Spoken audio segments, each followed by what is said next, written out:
Apa tadi adek bilang? Di perut dedek ada apa?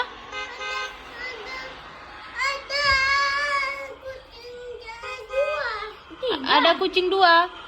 Bukannya 3. Kenapa rupanya kalau mama kasih cabai ini? Kenapa kucingnya? Kucingnya pedasan. Nggak apa-apa lah, mama kasih aja kalau masih ngomong-ngomong kotor ya. Jangan, makanya jangan ngomong kok. Nanti mama kasih ini cabai ya.